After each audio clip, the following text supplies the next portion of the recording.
हमारी कहानी एक छोटे से पीसफुल आइलैंड के किनारे से शुरू होती है, जहां मरी नाम की एक छोटी सी लड़की बेसब्री से वेट कर रही होती है।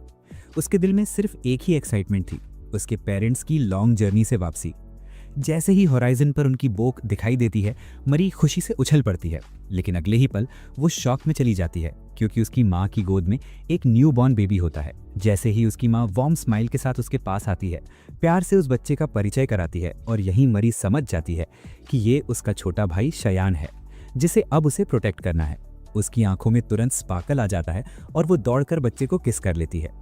शयान थोड़ी देर के लिए कंफ्यूज हो जाता है, लेकिन मरी का प्योर अफेक्शन ऐसा होता है कि उसकी आवाज़ सुनते ही बच्चे के चेहरे पर एक क्यूट सी स्माइल आ जाती है। 3 साल गुजर जाते हैं और अब हम मरी को आइलैंड के खुले मैदानों में हल्के कदमों से दौड़ते, जोर जोर से हंसते और रेस जीतने की अनाउंसमेंट करते देखते हैं, जबकि शयान उसके पीछे पीछे थका हारा सा भाग रहा होता है।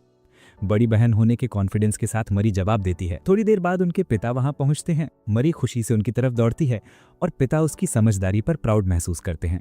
शयान भी आगे आता है और पिता उसकी रिलायबिलिटी की तारीफ करते हैं। हालांकि शयान सॉफ्टली कहता है कि असली करिश्ता तो उसकी बहन में है। ऊपर ऊपर मरी सहमत हो जाती है, लेकिन अंदर ही अंदर वो महसूस करती है कि शयान अब मैच्योर और डिपेंडेबल हो चुका है। उसे अच्छा लगता है कि वो माँ की मदद कैसे करता है, और वो बिल्कुल उस चाइल्डिश वर्जन से अलग है जो पहले हुआ करता था। कई बार वो मरी को अकेले बैठा डीप थॉट्स में खोया हुआ देखती है, इतना सीरियस कि उसकी उम्र से कहीं बड़ा लगता है, और यहीं कहीं उसके दिल में एक हल्की सी छुपी हुई जेलसी भी जन्म ले लेती है। एक दिन शयान को अकेले खड़े होकर अजीब अजीब मंत्र जैसे शब्द बुदबुदाते देख मरी सोचती है कि शायद वो किसी प्ले की प्रैक्टिस कर रहा है, और अपने चाइल्डहुड को याद कर हल्का सा हंस देती है। उसी शाम डिनर टेबल पर शयान अचानक अपने पिता से मॉन्स्टर्स के एग्जिस्टेंस के बारे में सीरियसली पूछ बैठता है। उसके पिता कामली बताते हैं कि मॉन्स्टर्स वाकई एग्जिस्ट करते हैं, और उसे सख्त हिदायत देते हैं कि कभी भी आइलैंड की बाउंड्री पार ना करे, क्योंकि बाहर की दुनिया डेंजरस है। वो समझाते हैं कि अगर कभी किसी क्रीचर से सामना हो जाए तो तुरंत भागकर किसी अडल्ट की मदद लेनी चाहिए। लेकिन शयान पूरी तरह सेटिस्फाइड नहीं होता। वो फेरीज और स्पिरिट्स के बारे में पूछता है। पिता कहते हैं कि फेरीज का एग्जिस्टेंस पॉसिबल हो सकता है, लेकिन स्पिरिट्स के बारे में उन्हें कुछ पता नहीं। मरी चुप रहती है, लेकिन उसके चेहरे का एक्सप्रेशन साफ दिखाता है कि ये कॉन्वर्सेशन उसे अनरियल लग रही है। शयान आगे मैजिक के बारे में पूछता है। क्या सच में इंसान वाटर, फायर और एयर जैसे एलिमेंट्स को कंट्रोल कर सकता है? पिता हैरानी से उसकी तरफ देखते हैं और मान लेते हैं कि उन्होंने ऐसा कभी नहीं सुना। शयान के चेहरे पर डिसअपॉइंटमेंट देखकर मरी का दिल भारी हो जाता है। वो चाहती है कि किसी तरह उसके भाई की होप वापस ला सके, फिर भी शयान की क्यूरियोसिटी खत्म नहीं होती। कुछ देर की साइलेंस के बाद वो सोचता है कि शायद मैजिक एग्जिस्ट करता हो, भले ही उसके पिता ने कभी देखा ना हो। उसके पिता जो वेल एजुकेटेड और नॉलेजेबल हैं, पॉसिबिलिटी को डिनाई नहीं करते, लेकिन कहते हैं कि उन्होंने कभी किसी ऐसे इंसान से मुलाकात नहीं की जिसने मैजिक को रियल मानकर बात की हो। वो शयान से पूछते हैं कि उसने मॉन्स्टर्स, फेरीज और मैजिक के बारे में पहली बार कहाँ सुना। शयान चुप रह जाता है। उसके सैड फेस को देखकर मरी वरिड हो जाती है और उसके पास जाकर पूछती है कि सब ठीक है ना। वो उसे कंफर्ट करने की कोशिश करती है, लेकिन शयान की आंखों में सैडनेस और अनईजीनेस साफ झलकती है। उस दिन के बाद शयान ने मैजिक का जिक्र फिर कभी नहीं किया। 3 और साल गुजर जाते हैं। मरी अब गार्डन में वुडन स्वॉर्ड के साथ रोज प्रैक्टिस करती है, और शयान उसे क्वाइटली एडमायर करता रहता है। प्रैक्टिस खत्म होने के बाद जब मरी उसके पास बैठती है तो शयान पूछता है कि वो हर दिन इतनी मेहनत क्यों करती है। मरी मुस्कुराकर कहती है कि बड़ी बहन होने के नाते उसे हर सिचुएशन में उसकी प्रोटेक्शन के लिए स्ट्रांग रहना है। जब शयान पूछता है कि वो असल में किससे उसकी रक्षा करना चाहती है, तो मरी जोकिंग टोन में कहती है, मॉन्स्टर्स हों, स्पिरिट्स हों या कुछ और, ड्यूटी तो उसकी ही है। कभी कभी ये सब टफ लगता है, लेकिन फिर भी उसे अच्छा लगता है कि हर दिन वो उसके लिए और स्ट्रांग बन रही है। वो मानती है कि भले ही वो स्टडीज में शयान जितनी स्मार्ट नहीं है, लेकिन फिजिकल स्ट्रेंथ और कॉम्बैट स्किल्स में वो बेहतर है। उस पल शयान सच में समझ पाता है कि उसकी बहन की मेहनत के पीछे की रियल मोटिवेशन क्या है। शाम ढलने लगती है। मरी अभी भी प्रैक्टिस कर रही होती है, तभी उसकी फ्रेंड आ जाती है और हैरानी से पूछती है कि वो अभी तक थकी क्यों नहीं। जब उसकी फ्रेंड दादी की सेवा से थकने की वजह से प्रैक्टिस में शामिल होने से मना कर देती है, तो वो शयान के बारे में पूछती है, क्या वो अभी भी घर पर पढ़ाई कर रहा है।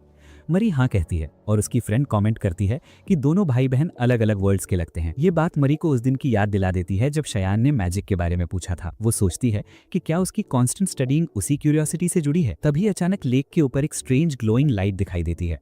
मरी और उसकी फ्रेंड शॉक में वहीं जम जाती हैं। अगले दिन मरी शयान को लेक के पास ले जाती है। शयान हेजिटेंट होता है क्योंकि उसे माँ की वार्निंग याद होती है कि ज्यादा दूर नहीं जाना, लेकिन माँ अश्योर करती है कि वो जगह सेफ है और वहाँ कोई मॉन्स्टर्स नहीं रहते। जैसे जैसे डार्कनेस बढ़ती है, शयान को डर लगता है कि माँ नाराज ना हो जाए, लेकिन मरी उसे थोड़ी देर रुकने के लिए कन्विंस करती है, और तभी पानी के ऊपर वही मिस्टीरियस लाइट दोबारा दिखाई देती है। शयान स्टन रह जाता है।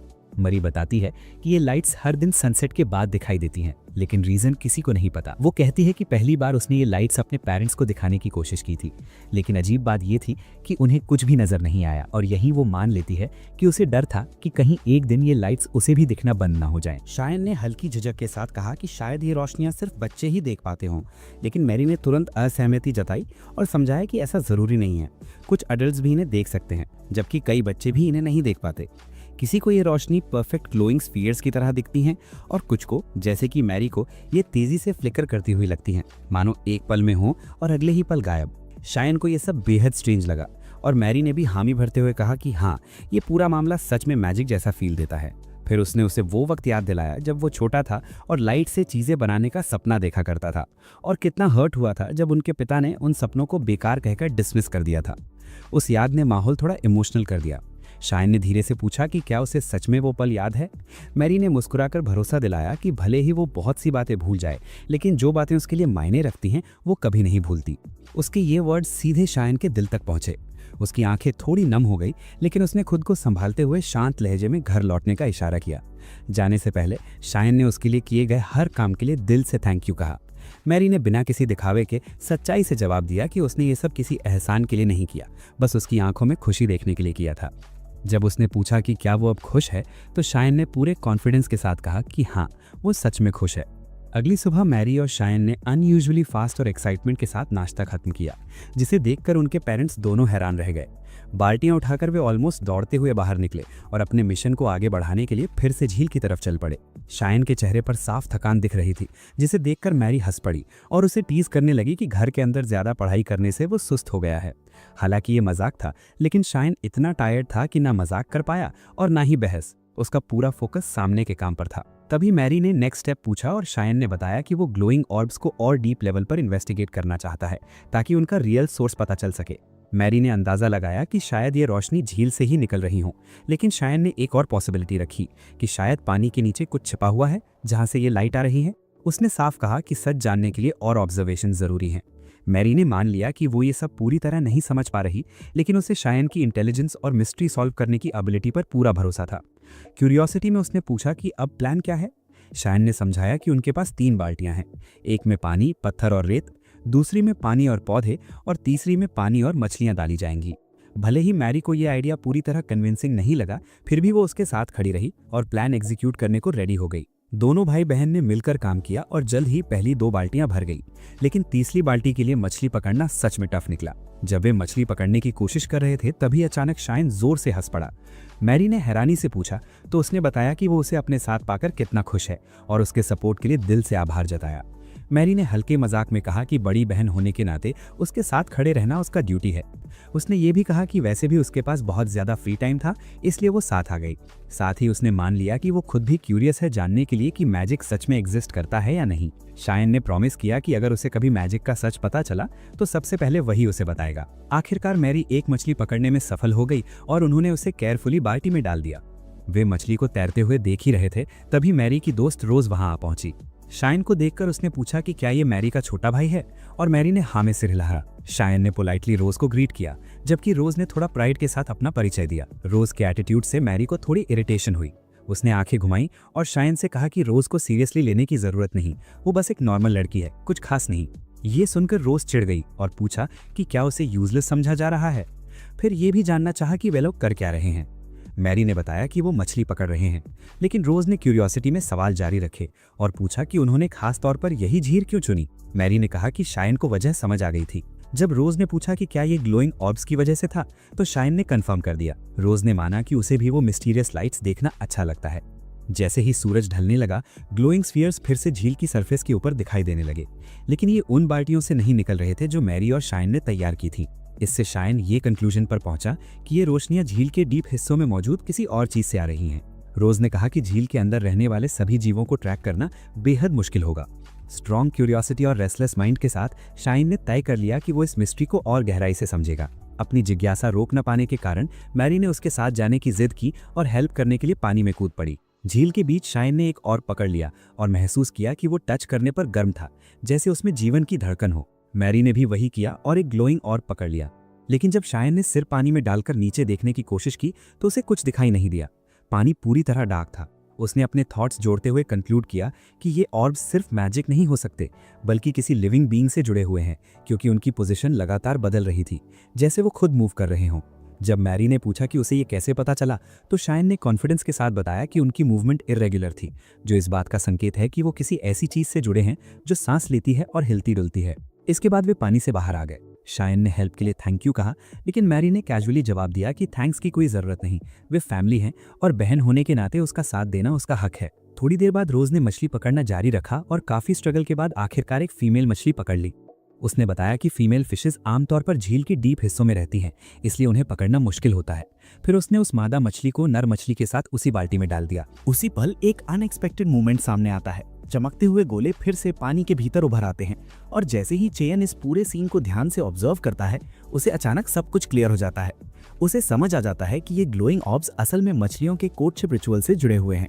जब मेरी मासूमियत से पूछती है कि ये कोर्टशिप रिचुअल्स आखिर होते क्या हैं, तो रोज आसान शब्दों में एक्सप्लेन करती है कि ये वो तरीका होता है जिसमें नर मछली मादा को अट्रैक्ट करती है ताकि दोनों मिलकर एक फैमिली स्टार्ट कर सके। ये सुनते ही मेरी इनोसेंटली चियन की तरफ देखती है और फ्यूचर में उससे शादी करने की बात कह देती है। चियन पूरी तरह से एम्बैरेस्ड हो जाता है, उसका चेहरा लाल पड़ जाता है और वो तुरंत बोल पड़ता है कि ऐसा पॉसिबल ही नहीं है, क्योंकि भाई बहन कभी शादी नहीं कर सकते। अगले दिन जब मेरी को उसकी माँ से अपने भाई से कही गई बातों पर डांट पड़ती है, तो वो अंदर से काफ़ी हर्ट हो जाती है। वो चियन के पास जाती है ये सोचते हुए कि कहीं उससे कोई बड़ी गलती तो नहीं हो गई। तभी चियन को अचानक एहसास होता है कि उसके दिए हुए वर्ड्स ने उसके अंदर छिपी हुई एक मैजिकल पावर को अवेकन कर दिया है। अब उसे साफ समझ आ जाता है कि उनके बीच का स्ट्रॉन्ग बॉन्ड और कभी अलग न होने की विश ने मिलकर एक मैजिकल रिएक्शन क्रिएट कर दिया था। शर्मिंदगी में मेरी वहां से भाग जाती है, चियन को अकेला छोड़कर, जो अभी भी यकीन नहीं कर पा रहा था कि अभी अभी क्या हुआ है। डीप सोच में डूबकर वो इस कंक्लूजन पर पहुंचता है कि इस दुनिया के लोग अभी तक मैजिक डिस्कवर ही नहीं कर पाए हैं और इसी वजह से वो इसे यूज करना भी नहीं सीख पाए। अब उसे पूरा कॉन्फिडेंस हो जाता है कि मैजिक की शुरुआत यहीं से, उसी से होगी। मेमोरीज की एक तेज लहर उसे उसके पिछले जीवन में ले जाती है, जहां वो अपने 30th बर्थडे का बेसब्री से इंतजार कर रहा था। अफवाहें थीं कि जो भी इंसान इस उम्र तक पहुंचता है उसे मैजिकल पावर्स मिल जाती हैं और वो पूरे एक्साइटमेंट के साथ उस मोमेंट का इंतजार कर रहा था। लेकिन कितनी भी कोशिश करने पर कोई फ्लेम पैदा नहीं हुई और वो पूरी तरह डिसअपॉइंटेड हो गया। फिर भी उसने गिव अप नहीं किया और डिटर्मिनेशन के साथ आगे बढ़ता रहा। एक शांत रात वो अपने कमरे में एक पुरानी धूल से भरी मैजिक बुक लेकर बैठा था। होप से भरी आंखों से उसने स्पेल्स पढ़े, किसी छोटी रिएक्शन की उम्मीद में, लेकिन कुछ भी नहीं हुआ। कमरे की साइलेंस ने उसे उस दुनिया की एम्प्टीनेस महसूस कराई जहां मैजिक नहीं था। टूट चुका और थका हुआ वो सोने के लिए लेट गया, लेकिन जैसे ही वो आराम करने लगा, अचानक उसका दिल रुक गया और वो गिर पड़ा। उसकी आखिरी मेमोरीज उसके सामने घूमने लगी। एक ऐसी जिंदगी जहां उसने खुद को बेहतर बनाने की बहुत कोशिश की, लेकिन सच्ची खुशी कभी नहीं मिली सिवाय मैजिक के सपने के। बिना किसी प्रूफ के भी यही सपना उसे जिंदगी भर संभाले रहा और उसी आखिरी थॉट के साथ उसकी कॉन्शियसनेस फेड हो गई। वो एक नई जीवन में जागता है जहां उसे अपने मौजूदा पिता के वो पेनफुल वर्ड्स याद आते हैं कि मैजिक जैसा कुछ होता ही नहीं है। उसने इसे इग्नोर करने की कोशिश की और खुद को काम और पढ़ाई में झोंक दिया, लेकिन इस लाइफ में भी उसके सपने धीरे धीरे टूटते चले गए। फिर अचानक उसके अंदर से मैजिकल एनर्जी का एक रियल एक्सप्लोजन निकल पड़ा। उसने दोबारा फायरबॉल बनाने की कोशिश की, लेकिन फिर भी कुछ नहीं हुआ। वो खुद को काम रहने की याद दिलाता है। एक स्पार्क से ये प्रूव नहीं होता कि मैजिक सच में एग्जिस्ट करता है। तभी मेरी उसके कमरे में आती है और उसे लगता है कि उसकी एंट्री बिल्कुल परफेक्ट टाइमिंग पर हुई है। डिनर की बात करते हुए मेरी थोड़ी देर रुक जाती है और चियन की इंटेंस नज़रों से वो थोड़ा नर्वस हो जाती है। जब चियन अपनी फीलिंग्स एक्सप्रेस करता है तो एक बार फिर मैजिकल एनर्जी रिलीज होती है।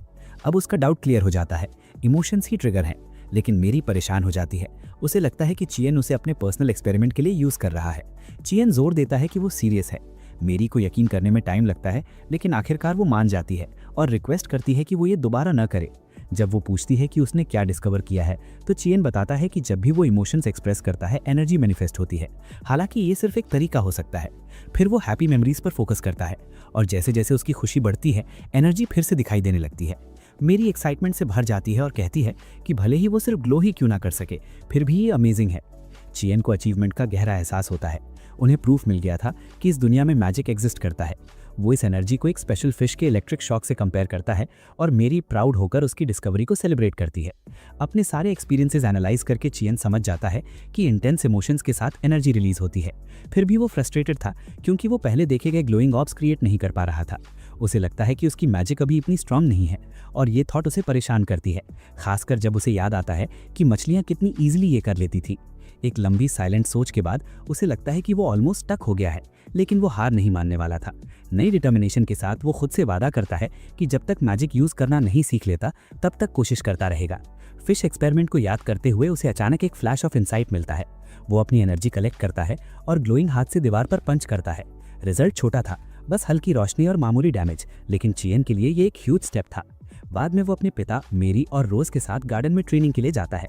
उसके पिता पूछते हैं कि क्या वो ज्वाइन करेगा।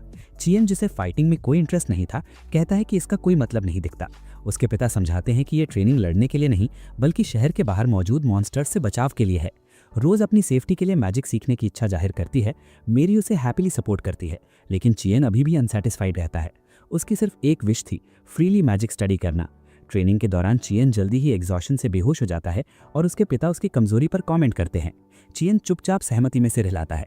वहीं दूसरी तरफ रोज शानदार परफॉर्मेंस देती है और प्रेज बटोरती है। दोनों के बीच का डिफरेंस अब साफ नजर आने लगा था। जब मैरी की बारी आई तो वो पूरे एंथुजियाज्म के साथ मैदान में उतरी। उसकी स्पीड और स्ट्रेंथ देखकर चैन और रोज ही नहीं बल्कि वहां मौजूद हर कोई चौंक गया। उसने बड़ी चालाकी से एक स्मार्ट मूव लगाया, लेकिन उसके पिता ने तुरंत उसका काउंटर किया और आखिरकार उसे हरा दिया। हार के बावजूद मैरी ने उनके शब्दों को बहुत पॉजिटिवली लिया, क्योंकि उन्होंने उसकी हिम्मत की तारीफ की और उसे भरोसा दिलाया कि वो बिल्कुल सही रास्ते पर है। चयन और रोज दोनों उसकी इस प्रोग्रेस को देखकर गर्व और हैरानी से भर गए।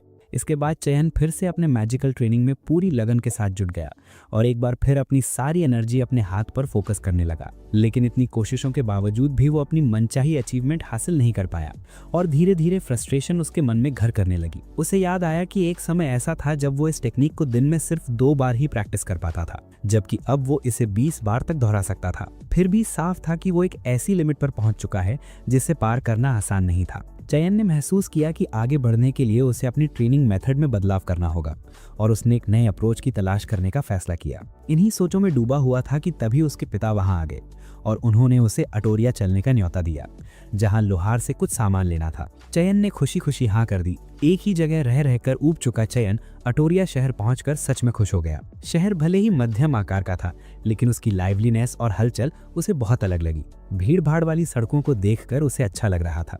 हालांकि उसके पिता ने सख्त हिदायत दी थी कि वो इधर उधर न भटके, क्योंकि वो जानते थे कि चयन कितनी आसानी से खो सकता है। शहर के इस लाइवली माहौल के बीच उसके दिल में हल्की सी डिसअपॉइंटमेंट भी थी। उसे उम्मीद थी कि ये यात्रा शायद उसे मैजिक से जुड़ा कोई नया रास्ता दिखाएगी, लेकिन वो खुद को बस अपने पिता के कामों में हाथ बटाते हुए ही पाता रहा। जब वे लोहार के पास पहुंचे तो उस आदमी ने उनका स्वागत ऐसे किया जैसे वो उसके अपने लोग हों। उसने मैरी के लिए खास तलवार बनाई थी, हल्की और थोड़ी छोटी, ताकि वो उसके लिए बिल्कुल परफेक्ट हो।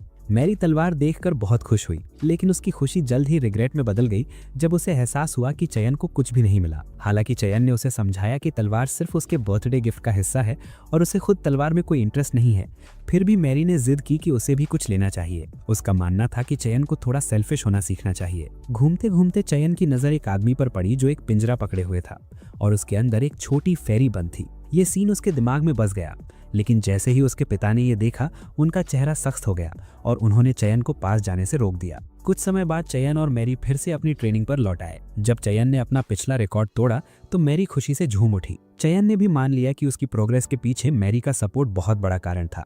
हालांकि वो खुद अब भी सैटिस्फाइड नहीं था। उसने मन ही मन स्वीकार किया कि भले ही उसका कंट्रोल पहले से बेहतर हो गया है, लेकिन वो अब भी सिर्फ लाइट को ही मैनिपुलेट कर पा रहा है। मैरी ने उसे मोटिवेट करने की कोशिश की और कहा कि अब उसकी रोशनी में वार्मथ भी आ गई है। फिर भी चयन और ज्यादा चाहता था, फायर, लाइटनिंग, कुछ भी पावरफुल। उसे पूरा यकीन था कि इमोशंस और मैजिक के बीच का कनेक्शन समझना ही उसकी ग्रोथ की की है। उसका दिमाग बार बार उस फेरी की तरफ चला जाता। उसे लगता था कि फेरीज प्रकृति का ही हिस्सा हैं और उसके परिवार द्वारा उनसे दूरी बनाए रखने के पीछे कोई गहरी वजह जरूर है। इसी बीच जब उसने मैरी को अनदेखा किया तो वो नाराज हो गई और उसने उससे माफी मांगने को कहा। तभी नीचे से तेज आवाजें आने लगी और चयन का ध्यान तुरंत वहीं चला गया। दोनों जल्दी से नीचे पहुंचे जहां एक भीड़ जमा थी। कई लोग उसके पिता से हथियार मांग रहे थे और माहौल काफी टेंस था। चयन के पूछने पर उसके पिता ने बताया कि ट्रोल्स दिखाई दिए हैं। चयन के अंदर एक अजीब सी एक्साइटमेंट जागी। वो उन्हें समझना और स्टडी करना चाहता था, ये सोचकर कि शायद इससे उसकी मैजिक इंप्रूव होगी। लेकिन आसपास का तनाव देखकर उसे एहसास हुआ कि ट्रोल्स कितने डेंजरस होते हैं। उसके पिता ने आदेश दिया कि महिलाएं, बुजुर्ग और बच्चे घर के अंदर रहें, जबकि लड़ने लायक लोग तैयार हो जाएं। मैरी ने चयन को दिलासा देने की कोशिश की, लेकिन उसके कांपते हाथ उसके डर को साफ दिखा रहे थे। उसके पिता ने सबको भरोसा दिलाया कि सिर्फ 2 ट्रोल्स देखे गए हैं और वो उनसे निपट लेंगे। चयन ने पूछा कि क्या ट्रोल्स ऊपरी मंजिल तक पहुंच सकते हैं, तो उसके पिता ने बताया कि वो मूर्ख होते हैं और ऐसा नहीं कर पाते। चयन ने सुझाव दिया कि सब लोग सेफ्टी के लिए ऊपर वाले कमरे में छुप जाएं, और उसके पिता तुरंत मान गए। परिवार समेत सभी लोग दूसरी मंजिल पर जमा हो गए। चयन ये जानने की कोशिश करता रहा कि उसके पिता और बाकी लोग बाहर कब से हैं। बाहर तेज तूफान चल रहा था और घर के अंदर डर भरा सन्नाटा था। अचानक एक ट्रोल घर के पास आ गया और उसने खाली बेसमेंट में झांका, लेकिन वहां कोई नहीं मिला। गुस्से में उसने सामने का दरवाजा तोड़ना शुरू कर दिया और उसकी आवाज पूरे घर में गूंज उठी। चयन और बाकी सब डर के मारे जड़ हो गए। कुछ पल के लिए शोर रुका, जिससे लगा कि ट्रोल चला गया है, लेकिन तभी खिड़की टूटने की आवाज ने सबको झकझोर दिया। ट्रोल ने अंदर घुसने का दूसरा रास्ता ढूंढ लिया था। कांपती हुई मैरी ने धीमे से पूछा कि क्या ट्रोल उन तक पहुंच सकता है, लेकिन चयन ने उसे चुप रहने का इशारा किया। वो जानता था कि एक छोटी सी आवाज भी उन्हें खतरे में डाल सकती है। ट्रोल सीढ़ियां चढ़ता हुआ उनके कमरे के दरवाजे तक पहुंचा। सबने डर के मारे सांस रोक ली। कुछ सुनाई न देने पर ट्रोल पीछे हटने लगा और सबको थोड़ी राहत मिली, लेकिन तभी एक जोरदार धमाका हुआ जिससे पूरा घर हिल गया। चीखें गूंज उठीं।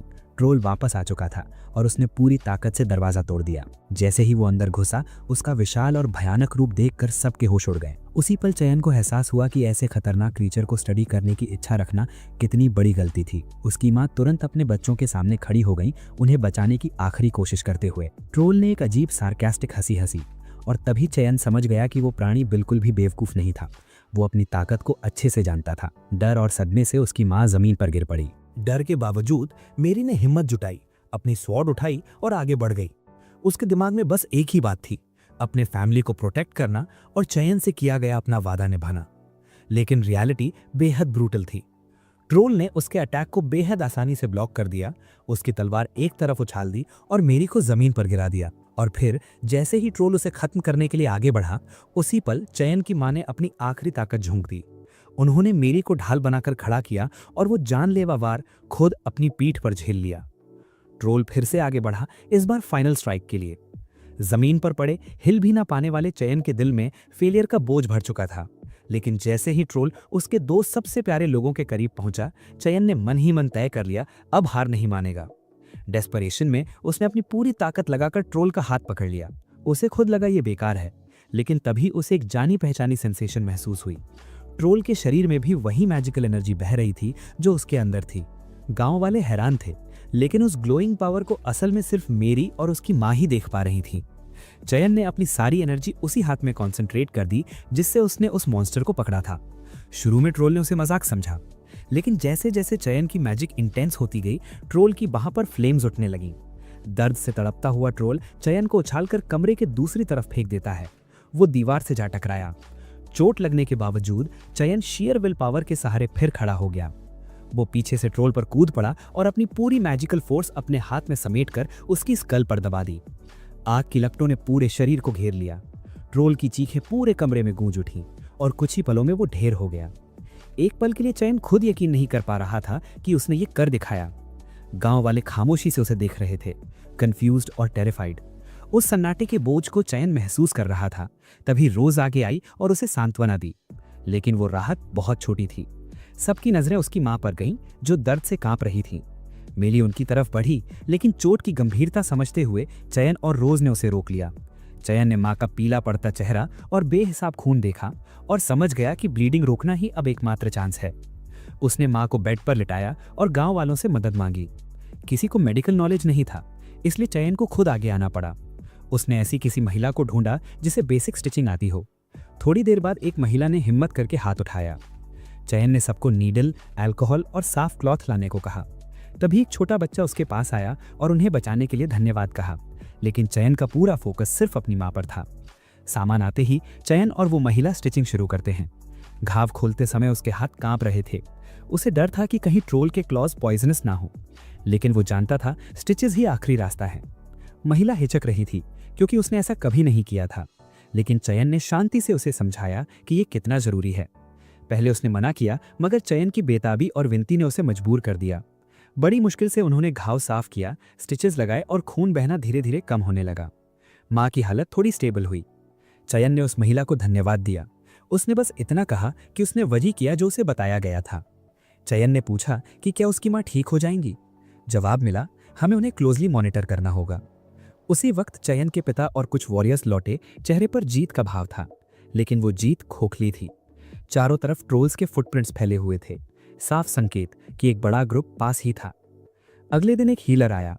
जांच के बाद उसने बताया कि घाव गहरा है, लेकिन लकीली हड्डी या वाइटल ऑर्गन्स को नुकसान नहीं हुआ। मेरी गिल्ट से टूट चुकी थी। वो चयन की माँ के पास गई और माफी मांगी। उनकी माँ ने प्यार से उसका हाथ थामा और कहा कि उसने साहस दिखाया है, शर्म नहीं, गर्व होना चाहिए। उसी पल चयन के पिता बोले, पहली बार। उनकी आवाज में क्यूरियोसिटी और डिसबिलीफ साफ झलक रहा था। उन्होंने पूछा कि चयन को मेडिकल नॉलेज कैसे है और उसने सब कुछ कैसे मैनेज किया। पूरी सच्चाई न बता पाने के कारण चयन ने वेग सा जवाब दिया। उसके पिता संतुष्ट नहीं हुए। फिर उन्होंने पूछा कि उसने ट्रोल को कैसे मारा और उसके शरीर पर बर्न्स कैसे आए। चयन चुप रह गया। तभी उसके पिता ने सीधा सवाल किया, क्या ये मैजिक था? चयन चौंक गया। पिता ने समझाया कि चयन की अचानक स्ट्रेंज इंटरेस्ट ने उन्हें इस कंक्लूजन तक पहुंचाया। चयन ने हिचकते हुए पूछा कि अगर वो सच बोले तो क्या वो उस पर भरोसा करेंगे। पिता ने कहा कि गारंटी नहीं दे सकते, लेकिन अपने बच्चों पर भरोसा करना चाहते हैं। इसी बीच एक्साइटेड और प्राउड मेरी ने बीच में बोल दिया और बताया कि चयन मैजिक पर रिसर्च कर रहा था। ये सुनकर पिता चौंक गए। उन्होंने चयन को चेतावनी दी कि ऐसी बातें डेंजरस हो सकती हैं और ओपनली डिस्कस नहीं करनी चाहिए। जब चयन ने पूछा कि अलग सोचने वालों को पर्सिक्यूट किया जाता है, तो पिता ने हाँ में सिर हिलाया और वार्निंग दोहराई। ये बात चयन के दिल में गहरे उतर गई। वो कंफ्यूज्ड और दुखी हो गया, लेकिन मेरी ने उसका जोरदार बचाव किया और कहा कि चयन की मेहनत की वजह से ही पूरा गांव सेफ है। पिता ने माना कि चयन ने जान बचाई है, लेकिन कहा कि वो उसे किसी पोटेंशियली डेंजरस रास्ते पर जाने की अनुमति नहीं दे सकते। मेरी ने फ्रस्ट्रेशन में कहा कि किसी को ये भी नहीं पता कि मैजिक सच में डेंजरस है या नहीं। पिता का जवाब साफ था, जो शक्ति ट्रोल्स को मार सकती है उसे हल्के में नहीं लिया जा सकता। अपने लंबे संघर्ष और अटूट डिटर्मिनेशन को याद करते हुए चयन ने तय कर लिया कि वो मैजिक का अध्ययन जारी रखेगा। पिता ने चिंता से पूछा कि क्या वो रिस्क समझता है। चयन ने बस इतना कहा, अगर मैंने हार मान ली तो मैं अंदर से टूट जाऊंगा। मैजिक ही मेरा सपना है। उसके पिता ने कड़े लहजे में कहा कि वो अभी ऐसे बड़े फैसले लेने के लिए बहुत छोटा है, लेकिन चयन को अंदर से पूरा भरोसा था कि उसका रिजॉल्व अब बदलने वाला नहीं है। कमरे में एक अजीब सा साइलेंस फैल गया। उसी पल का फायदा उठाते हुए चयन ने शांत लेकिन फर्म आवाज में कहा कि अगर उसके इस रास्ते से उसके पिता को किसी भी तरह का खतरा महसूस होता है तो वे चाहे तो उसे घर से अलग भी कर सकते हैं। ये सुनकर मेरी का दिल बैठ गया। उसकी आंखों में सैडनेस साफ दिख रही थी, लेकिन चयन अपने फैसले पर अड़िग रहा। उसके पिता ने गहरी सांस लेते हुए पूछा कि क्या वो सच में तब भी आगे बढ़ना चाहता है जब पूरी दुनिया उसे रिजेक्ट कर दे। चयन ने बिना एक पल सोचे सीधे हाँ कह दिया। कुछ देर तक कोई कुछ नहीं बोला और फिर उसके पिता ने हालात को एक्सेप्ट कर लिया। उन्होंने चयन को अपना रिसर्च जारी रखने की अनुमति दे दी, लेकिन एक कंडीशन के साथ, हर नई डिस्कवरी की रेगुलर रिपोर्ट उन्हें देनी होगी। साथ ही उन्होंने साफ वार्निंग दी कि अगर उन्होंने कभी चयन को किसी डेंजरस एरिया में जाते हुए देखा तो वे बिना सोचे समझे इंटरवीन करेंगे। ये नरमी चयन के लिए अनएक्सपेक्टेड थी। उसके पिता ने खुद माना कि जब उनका बेटा इतना स्ट्रांग विल्ड हो तो वो उसे पूरी तरह रोक भी नहीं सकते। और यहीं से कहानी एक नए मोड़ की तरफ बढ़ती है, जहां चयन का जादू सिर्फ एक क्यूरियोसिटी नहीं बल्कि उसका डेस्टिनी बनता जा रहा है। मैरी ने इस फैसले को दिल से एक्सेप्ट किया, जैसे उसे किसी उम्मीद की हरी झंडी मिल गई हो। थोड़ी देर बाद उनके पिता ने आंगन में लकड़ियों का ढेर जलाया और शाहीन से पूछा कि क्या ये लकड़ियां एक्सपेरिमेंट के लिए काफ़ी हैं। शाहीन ने हामी भरी और उसी पल उसने एक नया मैजिकल टेस्ट करने का मन बना लिया। उसने अपने हाथ में एनर्जी कॉन्सेंट्रेट की और धीरे धीरे फ्लेम्स की तरफ बढ़ा। जैसे ही जादुई ऊर्जा ने आग को छुआ, पूरा फ्लेम अचानक डीप ब्लू कलर में बदल गया।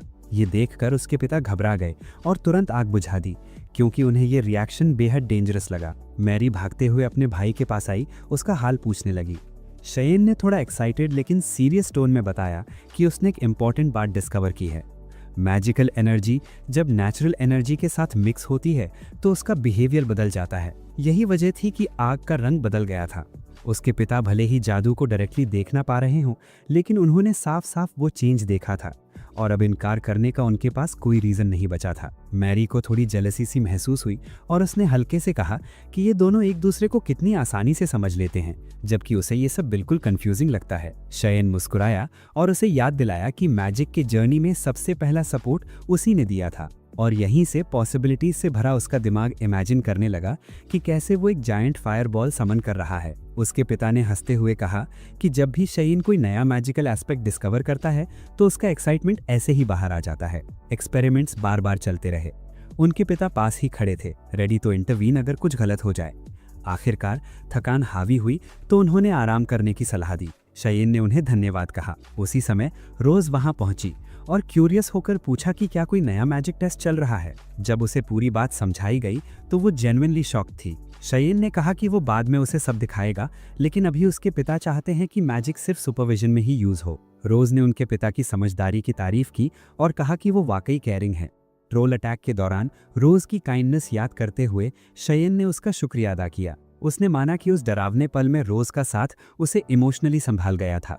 फिर उसने मैरी की तरफ देखा जो पूरी लगन से प्रैक्टिस कर रही थी। शयीन को लगा कि रीसेंट घटनाओं ने उसे ज्यादा रिस्पॉन्सिबल बना दिया है, लेकिन उसे भरोसा था कि वो खुद को संभाल लेगी। रोज ने शयीन को याद दिलाया कि मैरी उस पर डिपेंड करती है और उसे उसके सपोर्ट की जरूरत है। उधर मैरी, जो अभी भी अंदर से शेकन थी, और भी ज्यादा डिटर्मिनेशन के साथ ट्रेनिंग में जुटी थी, खुद को हर पल पुश करती जा रही थी। इसी बीच शयीन ने अपनी मैजिकल एनर्जी पर किए गए ऑब्जर्वेशंस एक्सप्लेन करना शुरू किया। उसका पहला कंक्लूजन ये था कि जैसे जैसे एनर्जी की कॉन्सेंट्रेशन बढ़ती है, आग का साइज और इंटेंसिटी भी बढ़ जाती है। दूसरा कंक्लूजन तब सामने आया जब उसने अलग अलग हीट सोर्सेज के साथ एक्सपेरिमेंट किया और पाया कि एक्सट्रीम हीट में उसका हाथ जलने के कगार तक पहुंच गया था। तीसरा ऑब्जर्वेशन तब हुआ जब उसने नॉर्मल अमाउंट ऑफ एनर्जी के साथ आग को टच किया। ऐसे केसेस में नीली फ्लेम्स की जगह सिर्फ नॉर्मल फायर ही दिखाई दी। आखिरी डिस्कवरी में उसने पाया कि अगर उसका हाथ किसी मटेरियल से ढका हो, तब भी वो बिना उस कवर को नुकसान पहुंचाए आग को कलेक्ट और फ्लो कर सकता है।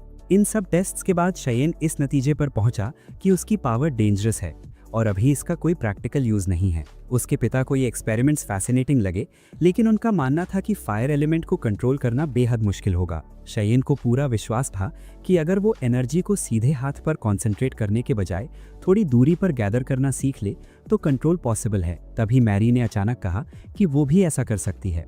शयीन चौंक गया और कुछ ही पल में रोज ने भी ये करके दिखा दिया। उन दोनों की कैपेबिलिटी देखकर शयीन जेन्युइनली इंप्रेस हो गया और उसने उन्हें एक्स्ट्रा ऑर्डिनरली टैलेंटेड माना। उनकी मदद से उसने बार बार एनर्जी को हैंड से अलग गैदर करने की कोशिश की। कई फेलियर्स के बाद आखिरकार वो एनर्जी को कलेक्ट करने और रिलीज करने में सक्सेसफुल हो गया। भले ही वो अंदर से थ्रिल्ड था, लेकिन उसके पिता अभी भी मैजिक को क्लियरली देख नहीं पा रहे थे। प्रूफ देने के इरादे से शयीन बाहर गया और एक लाइटर लेकर आया। नॉर्मल तरीके से जलाने के बजाय उसने अपने हाथ में मैजिक कॉन्सेंट्रेट की और लाइटर की ओर डायरेक्ट किया। उसी पल एक साफ सा फायरबॉल बना। ये सीन देखकर वहां मौजूद हर कोई एक्साइटेड हो गया। शयीन के लिए ये मोमेंट बेहद इमोशनल था। जिस मैजिक का सपना उसने अपने पिछले जीवन में देखा था, वो अब उसकी आंखों के सामने सच बन चुका था। उसने इस एनर्जी को फ्लेम नाम दिया।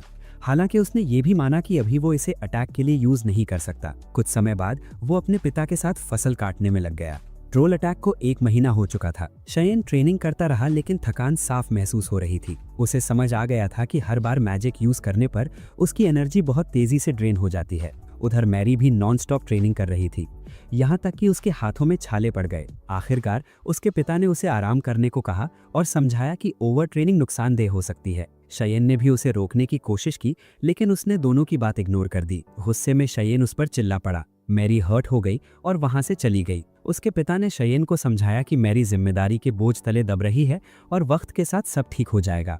बाद में शयीन ने अपने पिता से लाइटनिंग के बारे में पूछा, लेकिन उस आदमी ने ऐसी किसी चीज के बारे में कभी सुना ही नहीं था। शयीन ने इसे इलेक्ट्रिसिटी से कंपेयर किया और सोचा कि शायद इस दुनिया में कोई क्रीचर या प्लांट ऐसा पावर जनरेट करता हो। उसे महसूस हुआ कि फायर बेस्ड एक्सपेरिमेंट्स अब लिमिट तक पहुंच गए हैं, इसलिए उसने एक नई डायरेक्शन में बढ़ने का फैसला किया। जब उसने ये बात अपने पिता से कही तो उन्होंने इस आइडिया को सीधे रिजेक्ट कर दिया, जिससे शयीन और ज्यादा डिसअपॉइंटेड हो गया। कुछ समय बाद उसके पिता ने अज़दिराक जाने का सजेशन दिया। शयीन ने मैरी से साथ चलने को कहा, लेकिन उसने मना कर दिया, ये कहते हुए कि उसे काम पूरा करना है। उसने उन्हें शुभकामनाएं दी, लेकिन उसका हर्ट प्राइड साफ झलक रहा था। ग्लास सिटी पहुंचकर शयीन अब उसके पिता एक ब्लैकस्मिथ से मिले, जिसने लाइटनिंग ओर नामक पदार्थ के एग्जिस्टेंस की पुष्टि कर दी।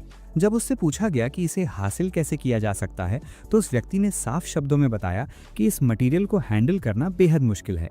ये रेयर नहीं है, लेकिन इसका वेट बहुत ज़्यादा है और इसके अंदर मौजूद अनस्टेबल एनर्जी की वजह से ट्रांसपोर्ट करना रिस्की हो जाता है। ये सुनकर चैन और भी क्यूरियस हो गया और मन ही मन सोचने लगा कि आखिर कोई बिजली पैदा करने वाली धातु को सेफली एक जगह से दूसरी जगह कैसे ले जा सकता है।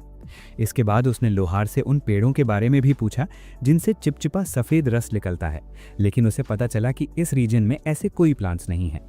तभी चैन को समझ आया कि यहाँ रबर ट्रीज जैसी कोई चीज़ मौजूद ही नहीं है। दूसरा पॉसिबल इंसुलेटर जो उसके दिमाग में आया वो था ग्लास। हालांकि वो उसकी ड्यूरेबिलिटी को लेकर श्योर नहीं था, उसने लोहार से पूछा कि क्या उसके पास पत्थर जैसा मजबूत कांच है। उसकी डिस्क्रिप्शन सुनते ही उस आदमी ने उसे एक चीज़ दिखाई जिसे वो पेपर क्रिस्टल कहता था। ये क्रिस्टल बिल्कुल चैन की ज़रूरत के हिसाब से था। जैसे ही उसने इसे टच किया उसे महसूस हुआ कि ये इलेक्ट्रिसिटी को ब्लॉक करने में सक्षम है। हालांकि अभी उसे ये नहीं पता था कि इसे शेप कैसे दिया जाए या मॉडिफाई कैसे किया जाए। लोहार लड़के की इतनी अलग और अनयूजुअल थिंकिंग देखकर हैरान रह गया, लेकिन चैन के पिता ने मुस्कुराते हुए कहा कि उनका बेटा कभी भी नॉर्मल बच्चों की तरह नहीं सोचता। तभी चैन ने पूछा कि क्या इससे बड़ा पीस भी मिल सकता है। लोहार ने उसे ट्रेडिंग डिस्ट्रिक्ट का पता बताया और कहा कि वहाँ 4000 गोल्ड कॉइन्स में एक बड़ा टुकड़ा मिल सकता है। कीमत सुनते ही चैन शॉक में आ गया, क्योंकि इतनी रकम में तो एक फैमिली आराम से लग्जरी लाइफ जी सकती थी। फिर भी उसके पिता ने बिना एक पल गवाए जिले में जाकर उसे खरीदने का फैसला कर लिया। जब चैन ने हैरानी से पूछा कि क्या वो सच में इसे खरीदना चाहते हैं, तो उनके पिता ने बिल्कुल कामली हाँ कह दिया। चैन को कीमत अब भी बहुत ज़्यादा लग रही थी, लेकिन उसके पिता ने उसे समझाया कि बच्चों को पैसों की टेंशन नहीं लेनी चाहिए, बस जो ज़रूरत हो खुलकर मांगनी चाहिए। अगर पॉसिबल होगा तो वे दिला देंगे और अगर नहीं होगा तो साफ बता देंगे। कृतज्ञता से भरा हुआ चैन उनके साथ गया और दोनों ने मिलकर बिजली का अयस्क हासिल कर लिया। वापस आकर चैन ने तुरंत एक्सपेरिमेंट शुरू कर दिए। उसे पूरा भरोसा था कि अगर उसकी थ्योरी सही है तो रिजल्ट भी वैसा ही आएगा। उसकी माँ दूर खड़ी अपने बेटे को बढ़ते कॉन्फिडेंस के साथ मैजिक यूज करते देख रही थी और मन ही मन खुश हो रही थी। जब चैन ने मैजिकल एनर्जी को कलेक्ट करके अयस्क में प्रवाहित किया तो दोनों शक्तियों के बीच इंटेंस रिएक्शन हुआ और एक एक्सप्लोजन हो गया। उसके पिता को लगा कि ये भी एक फेल्ड अटेम्प्ट है और वे उसे दिलासा देने लगे। उन्हें यह अंदाज़ा नहीं था कि चैन की हंसी इस बात का संकेत थी कि उसने कुछ नया डिस्कवर कर लिया है। जब उसके पिता कंफ्यूज खड़े थे, चैन ने समझाया कि इस रिएक्शन ने साबित कर दिया कि अयस्क के कांटेक्ट में आने पर भी उसका हाथ नहीं जला। इसका मतलब ये था कि उसकी एनर्जी साधारण कंबस्टन से कहीं ज़्यादा एडवांस थी। इस रियलाइजेशन के साथ ही उसे लगा कि जिन पॉसिबिलिटीज़ के बारे में वो सिर्फ सपने देखता था वे अब सच में उसकी रीच में हैं। लेकिन उसी रात अपने कमरे में अकेले बैठकर वो थोड़ा फ्रस्ट्रेट हो गया। वो सोच रहा था कि इलेक्ट्रिकल एनर्जी को ऐसी फॉर्म में कैसे बदला जाए जिसे वो फ्रीली रिलीज कर सके, बिना किसी स्टैंडर्ड एनर्जी फील्ड पर डिपेंड हुए। एक अलग स्ट्रक्चर इमेजिन करते हुए उसने मैजिक को गाइड किया और हैरानी की बात यह थी कि मैजिक बिल्कुल उसी फॉर्म में प्रकट हुआ जैसा उसने सोचा था। ये सक्सेस उसे एक्साइटमेंट से भर गई। वो तुरंत ये डिस्कवरी मेरी के साथ शेयर करने गया, लेकिन वहाँ उसने देखा कि मेरी ने अपनी बैंडेजेस हटा दी थी। ये देखकर वो घबरा गया। वो उसे नदी के किनारे मिला जहां मेरी इतनी इंटेंसिटी से प्रैक्टिस कर रही थी कि उसकी लकड़ी की छड़ी उसके हाथों में ही टूट गई। उसे देखकर मेरी चौंक गई और चैन ने बताया कि वो माफ़ी मांगने आया है, क्योंकि जब उसे उसकी सबसे ज़्यादा ज़रूरत थी तब वो उसके साथ नहीं था। मेरी ने भी ईमानदारी से स्वीकार किया कि वो जेलसी से जूझ रही थी।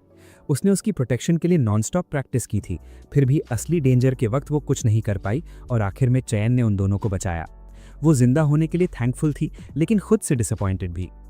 इन सब फीलिंग्स के बीच उसने चैन के लिए अपना अफेक्शन भी जाहिर किया। पास खड़ी रोज ये सब देखकर साइलेंटली सरप्राइज थी। चैन को एहसास हुआ कि जिस पल उन्होंने एक दूसरे के सामने अपने दिल की बात रखी, उसी पल से उनका बॉन्ड और भी मजबूत हो गया था।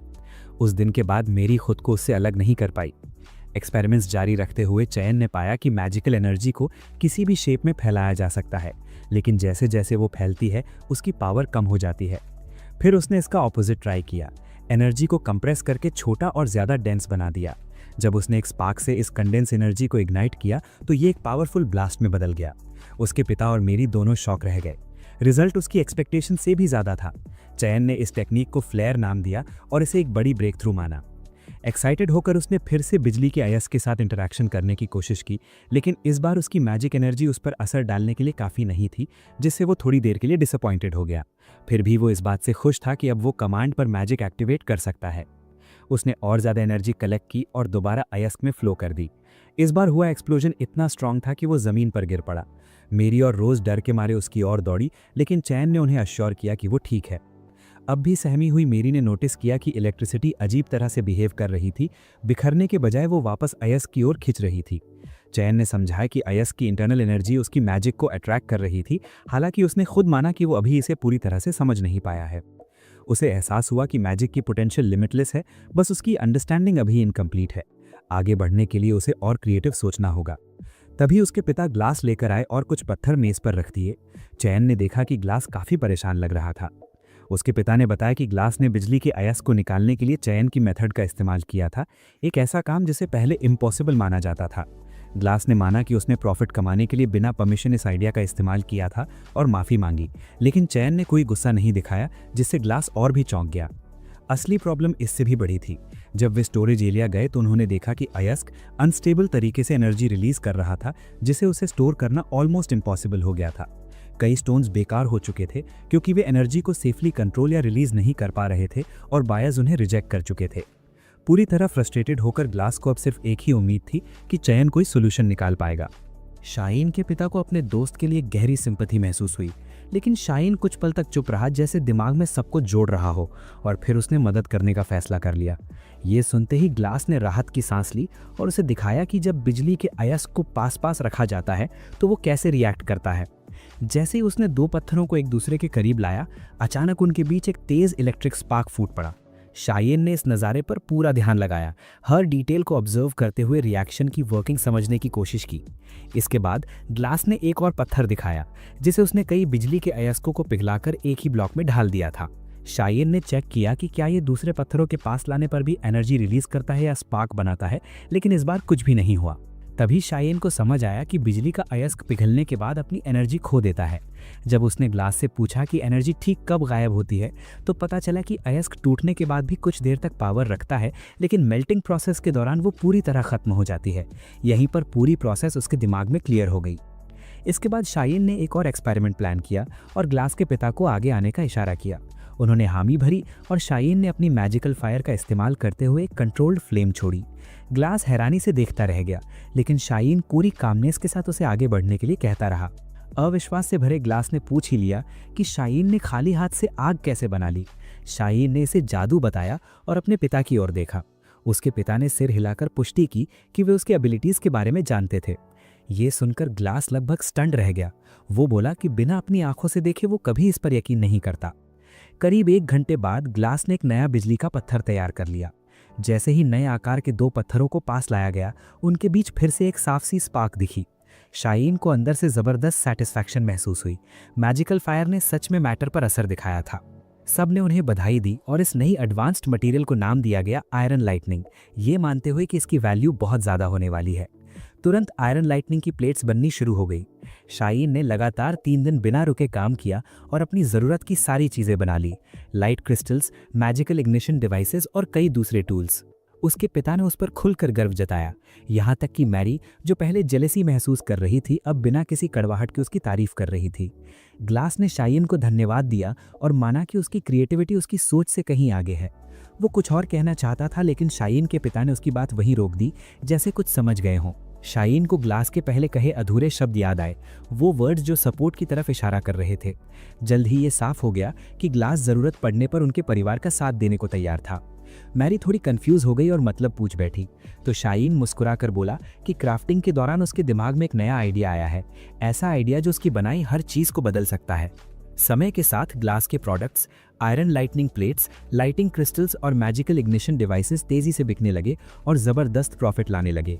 इसी बीच शाहीन ने एक और एक्सपेरिमेंट किया। उसने दिखाया कि नॉर्मल फ्लेम को जलते रहने के लिए ऑक्सीजन चाहिए होती है और ढकते ही वो बुझ जाती है। फिर उसने नॉर्मल फायर और मैजिकल फायर की तुलना की।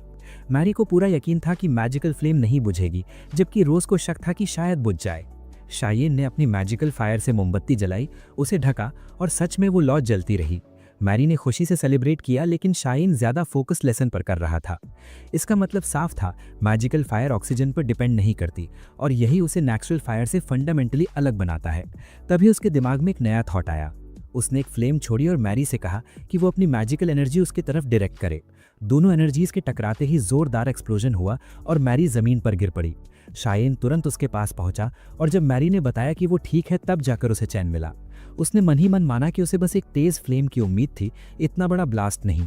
वजह समझने के लिए वो सीरियसली एनालिसिस करने लगा। काफ़ी सोचने के बाद उसने फिर बिजली के अयस्क पर एनर्जी फ्लो करके टेस्ट किया, लेकिन इस बार एक्सप्लोजन नहीं हुआ।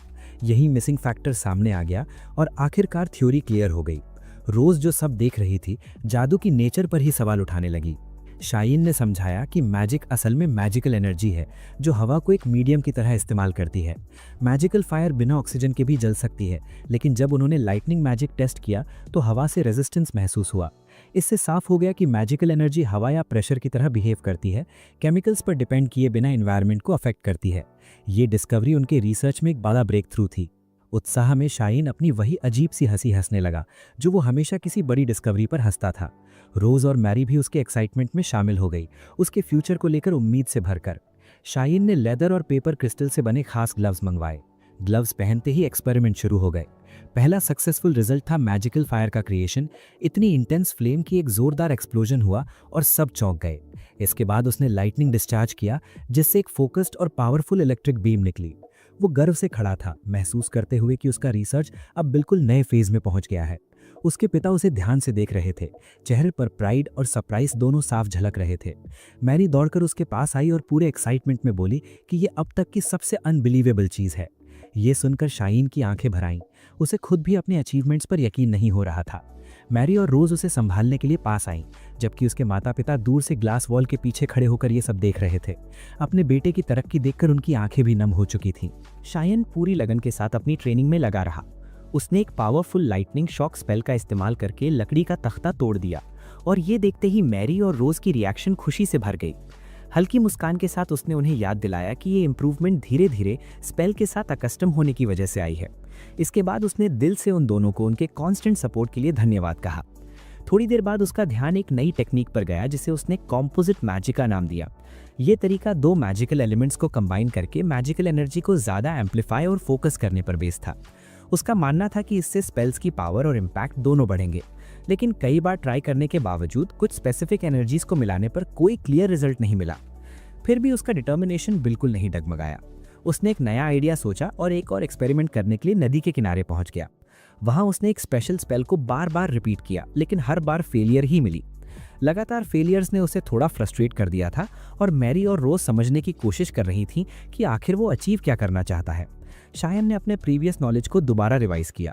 पिछले एक्सपेरिमेंट से ये प्रूव हो चुका था कि मैजिकल एनर्जी हवा की तरह बिहेव करती है, इसलिए अब वो पानी के साथ उसकी इंटरैक्शन ऑब्जर्व करना चाहता था। लेकिन जब उसने अपनी मैजिकल पावर नदी की तरफ डायरेक्ट की तो कुछ भी नहीं हुआ। फायर और लाइटनिंग के उलट पानी ने कोई डायरेक्ट रिएक्शन नहीं दिखाई। उसने टेक्निकल डिटेल्स एक्सप्लेन करना शुरू किया और दोनों लड़कियां उसकी साइंटिफिक बातें सुनते सुनते पूरी तरह खो गईं। वैसे अब उन्हें इसकी आदत भी हो चुकी थी। गिव अप न करने की सोच के साथ शायन ने एक बार फिर कोशिश की। इस बार वो पानी को फ्लोट कराने में सक्सेसफुल रहा। मैरी ने एक्साइटमेंट से रिएक्ट किया क्योंकि साफ दिख रहा था कि आखिरकार मैजिकल एनर्जी पानी के साथ इंटरैक्ट कर रही है। रोज सोचने लगी कि क्या इसका मतलब यह है कि वो आखिरकार वाटर मैजिक यूज कर पाएगा। शायन खुश तो था, लेकिन उसे साफ समझ आ रहा था कि इसका इफेक्ट अभी भी वीक है और प्रैक्टिकल यूज के लायक नहीं। वाटर मैजिक को रिलायबल टूल बनने से पहले उसे और मास्टरी चाहिए थी। तभी अचानक उसने एक मैजिकल एनर्जी का बर्स्ट छोड़ा, जिससे दोनों लड़कियां चौंक गईं। जैसे ही उसने पानी को अपने हाथ में कंप्रेस करने की कोशिश की, उसने सक्सेसफुली पानी का एक फ्लोटिंग रिंग बना लिया। हैरान होकर मेरी आगे बढ़ी और ये समझने लगी कि पानी आया कहाँ से। शाइन ने कामली एक्सप्लेन किया कि उसने अपने मैजिकल फील्ड को एक्सपैंड किया था और सीधे हवा से मॉइस्चर अब्जॉर्ब की थी। इतना कहकर उसने इस नए स्पेल का नाम एक्वा रख दिया। मैरी और रोज दोनों ने खुद उस स्पेल को ट्राई किया, लेकिन उनके बनाए पानी के छींटे उन्हीं के चेहरे पर वापस पड़ गए और दोनों हंसने लगी। शाइन को अंदर से डीप सेटिस्फैक्शन मिली, ये जानकर कि उसने उन्हें मैजिक की एक बिल्कुल नई कैटेगरी सिखा दी है। बाद में फैमिली राइड के दौरान शाइन गहरी सोच में डूबा हुआ था। उसे एहसास हुआ कि उसके मैजिकल रिसर्च का दूसरा फेज शुरू करने का सही समय जल्दी ही आने वाला है, लेकिन अभी नहीं। कुछ समय बाद शायन और ग्लास एक मिशन एक्सेप्ट करने के लिए गिल्ड की ओर निकल पड़े। ग्लास ने उसे बताया कि पहले रजिस्ट्रेशन करवाना जरूरी है। पास में खड़ी मैरी और रोज सब देख रही थीं। तभी शायन ने फर्मली इंसिस्ट किया कि वो उस मिशन में शामिल होगा, जिसका पर्पस ये जानना था कि मैजिक का मॉन्स्टर्स पर असर पड़ता है या नहीं। ग्लास ने मैरी को पीछे रुकने के लिए कन्विंस करने की कोशिश की, लेकिन उसने साफ मना कर दिया। उसका मानना था कि अगर वो अब डेंजर से भागेगी तो पूरी जिंदगी भागती ही रहेगी और वो स्ट्रांग बनना चाहती थी। रोज भी उतनी ही डिटर्मिन्ड थी और उसने उसका साथ देने का फैसला किया। निकलने से पहले शायन ने ग्लास से रिक्वेस्ट की कि वो इस मिशन को उसके फैमिली से सीक्रेट रखे। गिल्ड पहुंचते ही ग्लास ने खुद को प्लैटिनम रैंक एडवेंचरर के रूप में इंट्रोड्यूस किया और 3 रजिस्ट्रेशन फॉर्म्स मांगे। तभी उनका फैमिली, जो चुपचाप उनके पीछे आया था, सामने आ गया।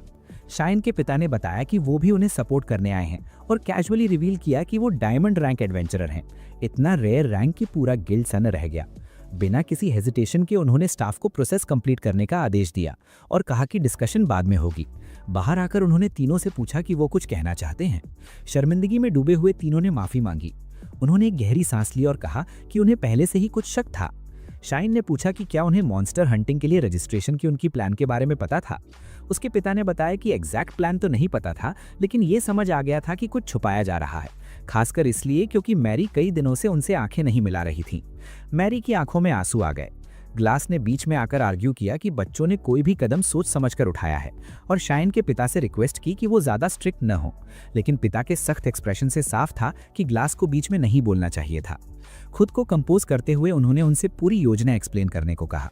सब सुनने के बाद उन्होंने माना कि ये लोग रेकलेस नहीं थे, बल्कि उनका एक क्लियर ऑब्जेक्टिव था। उन्होंने इस बात की रिस्पेक्ट की कि बच्चों ने एक रिस्पॉन्सिबल अडल्ट के साथ मिशन पर जाने का फैसला किया था और ये भी कहा कि अगर ग्लास वहां नहीं भी होता तो वो खुद उनकी सेफ्टी इंश्योर करते। इसके बाद ग्रुप ने अपना मिशन शुरू किया। जैसे ही 4 मॉन्स्टर्स का एक ग्रुप सामने आया, शाइन के पिता अकेले आगे बढ़े और बिना रुके उनका सामना किया। मॉन्स्टर्स ने हमला किया, लेकिन उन्होंने अपनी अनमैच्ड स्पीड से उन्हें पल भर में काट गिराया। कोई रिएक्ट भी नहीं कर पाया और डेंजर खत्म हो गया। पीछे खड़े ग्लास ने यह देखकर साइलेंटली एक्सेप्ट किया कि ये लेवल की पावर सच में मॉन्स्ट्रस थी। हालांकि शाइन के पिता ने बस इतना कहा कि अब ग्रुप सेफ है। शाइन वहीं का वहीं फ्रोजन रह गया। उसने हमेशा जाना था कि उसके पिता स्ट्रांग हैं, लेकिन उनकी प्रिसिजन और स्पीड उसकी इमेजिनेशन से कहीं ज्यादा थी। इससे पहले कि वो संभल पाता, मॉन्स्टर्स की दूसरी वेव सामने आ गई। उसके पिता ने कामली सिचुएशन एनालाइज की और पाया कि ये क्रीचर्स जिन्स से ज्यादा पावरफुल नहीं है। उन्होंने अनाउंस किया कि ये बच्चों के लिए रियल कॉम्बैट एक्सपीरियंस लेने का मौका है। जैसे ही मॉन्स्टर्स अटैक की तैयारी करने लगे, मैरी नर्वस और हेजिटेंट दिखी। तभी उसके पिता ने उसे तुरंत सही पोजीशन पर लगाया और समझाया कि इन मॉन्स्टर्स के पास लॉन्ग रेंज अटैक की एबिलिटी नहीं है। शायन को उसी पल समझ आ गया था कि मैजिक एक्चुअली वर्क करेगा। उसने बिना समय गंवाए एक पावरफुल स्पेल कास्ट किया और एक ही स्ट्राइक में कई दुश्मन ढेर हो गए। लेकिन इससे पहले कि वो राहत की सांस ले पाता, पीछे से एक और मॉन्स्टर ने अचानक स्नीक अटैक कर दिया। यही मैरी की इंस्टिंक्ट्स काम आई। उसने फौरन रिएक्ट करते हुए शाइन को उस डेडली वार से बचा लिया और ऑलमोस्ट उसी मोमेंट पर रोज भी फाइट में कूद पड़ी। इस बार उसकी मूवमेंट्स पहले से कहीं ज्यादा शार्प और कॉन्फिडेंट थी।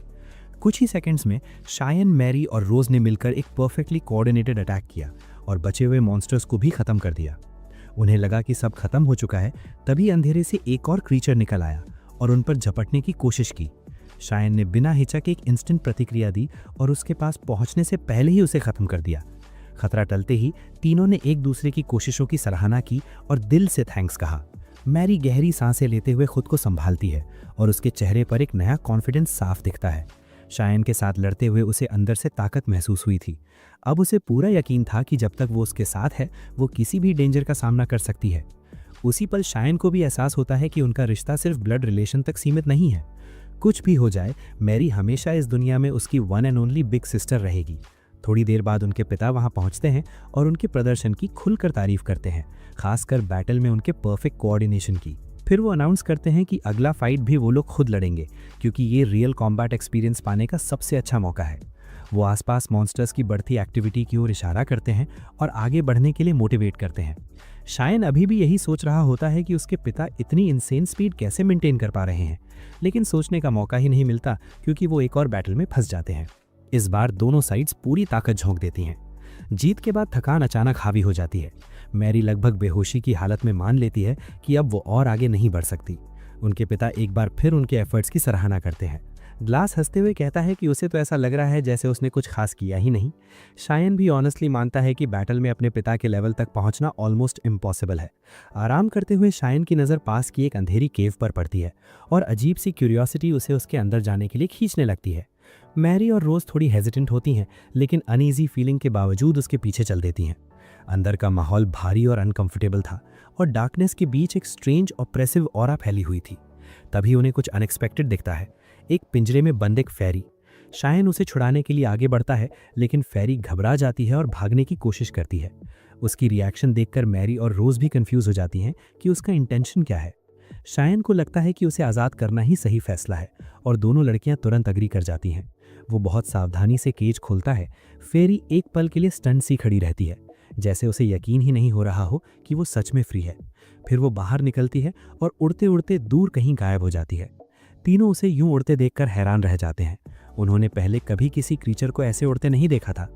एक क्वाइट सेटिस्फैक्शन के साथ वो अपने कैंप लौटते हैं, जहां शायन के पिता टेंस खड़े मिलते हैं, जैसे किसी अनहोनी की आशंका हो। शायन की माँ भी लौट चुकी होती है, शांत लेकिन काफ़ी सीरियस। जैसे ही वो सामने बैठती हैं, शायन और मैरी दोनों फ्रीज हो जाते हैं, मानो डांट पड़ने वाली हो।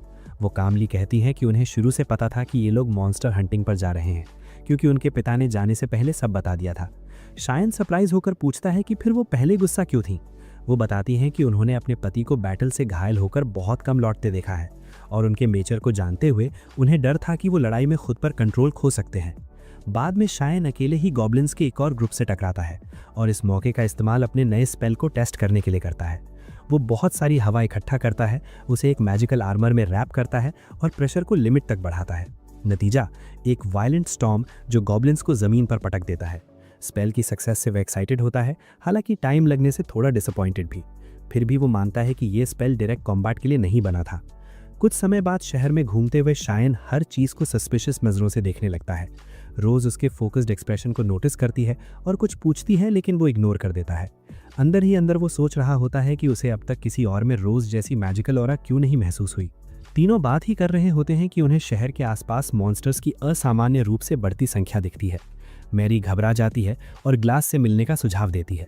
शायन सबके साथ ग्लास की वर्कशॉप पहुंचता है, जहां ग्लास उन्हें वार्मली वेलकम करता है और रिलैक्स करने को कहता है, क्योंकि उस दिन कस्टमर्स बहुत कम थे। जब चायन मेटल वर्क में मदद की पेशकश करता है तो ग्लास मना कर देता है और उसे आराम करने को कहता है। थोड़ी देर बाद ग्लास लेदर और पेपर क्रिस्टल से बने नए ग्लव्स लाता है। चायन खुश होकर पूछता है कि ये इतनी जल्दी कैसे बन गए।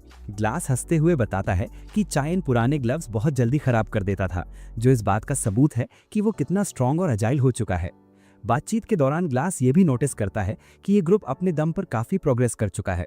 मैरी बताती है कि वो सिल्वर रैंक के करीब पहुंच गए हैं, जिसे सुनकर ग्लास जेन्युइनली शॉक्ड हो जाता है।